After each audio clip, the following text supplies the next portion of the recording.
Being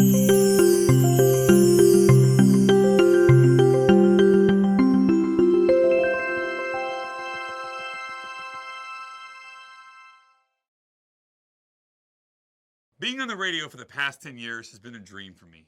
Working as a host for one of the most widely listened to syndicated morning shows in the U.S. allows me to touch a lot of people. I love that I'm able to make people smile and laugh each and every single morning. I'm a husband and a father of two, and I live every day with a rare hormonal disorder called acromegaly, which is caused by a non-cancerous tumor on the pituitary gland.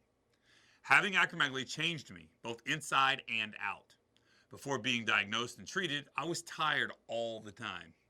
I'd get really bad headaches and I'd sweat profusely. My appearance also changed drastically. My hands became larger, so large in fact that I had to resize my wedding ring 4 times. My feet grew from a size 10 to a 14. My jaw grew so large that eating and speaking became difficult. Not an easy thing for somebody who makes their living by talking. I literally felt like I was growing out of my body and became depressed all at the same time. I remember one of my friends, who I hadn't seen in a while, came up to me looking shocked and said, "Wow, Froggy, you look really different." I knew something was wrong, but I wasn't ready to face it. Then one day my mom was watching Jeopardy and saw a clue that read, "A disease that causes a pronounced lower jaw and a protruding forehead." The answer was acromegaly. She called me right away and told me I needed to see a doctor. I immediately went online and did research to find out what I needed to know and scheduled an appointment with my primary care doctor. Getting the diagnosis was not simple. When I told my primary care doctor that I suspected I had acromegaly, she told me she didn't think so. I respectfully disagreed and insisted that she send me for more testing. When the results came back, there was no question. My IGF-1 levels, one of the hormones that become elevated with acromegaly, were 6 times higher than normal. My GH levels, the other hormone affected in acromegaly, were also very high. I asked to be sent for a pituitary MRI. The scan showed I had a large tumor growing on my pituitary gland. Once we found the tumor, my doctor sent me to an endocrinologist to confirm my diagnosis. After reviewing the results of the test, my endocrinologist told me I had acromegaly and needed to have pituitary surgery to remove the tumor. I'll admit I was scared when I received my diagnosis, but I was also relieved because I finally knew what was causing my symptoms and I could now move forward with treatment. By the day of my surgery, my IGF-1 levels had shot up to 9 times higher than normal, an indication that my tumor had been growing really quickly. A week later, I learned that the excess hormones in my body had caused a buildup of polyps in my colon, and I needed to have a portion of that removed as well. The following year, I decided to have jaw surgery to repair my jaw. I'm currently controlling my acromegaly by taking monthly injections.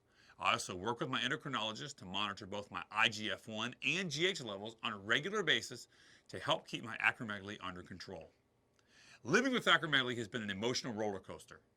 I found it really helpful to talk through these feelings with my wife, family members, and a therapist who specializes in serious medical conditions. I'll admit though, with all the changes that took place in my body, I still feel self-conscious sometimes about the way that I look, and I'm not crazy about taking pictures. I try to stay positive though, and focus on what's important, like enjoying life and maintaining my health. I can't say it's always an easy road, but I know that if I don't take steps to ensure that my IGF-1 and GH levels are controlled, I could face other serious health consequences, like heart disease or diabetes. I'm determined not to be held back by this disease. That's why I go for routine checkups with my endocrinologist. I am diligent about monitoring my hormone levels to ensure that both my GH and IGF-1 levels are where they should be. My wife also helps me stay on track by regularly reminding me to take my medication so that I stay in control of my levels. I've been very fortunate that I was able to address my disease so quickly following my diagnosis. Before surgery, I weighed 205 pounds. I'm now back to 160. My shoe size has gone down to a size 11 and a half, and I even wear my original wedding ring that I got the day I got married. I feel very blessed that I can share my story about living with acromegaly with others. I encourage others to educate themselves as much as possible. I'm not defined by acromegaly because I took control. Anyone can take control like I did. Don't let acromegaly define you. Visit acromegalyinfo.com in the US or aboutacromegaly.com outside the US to learn more.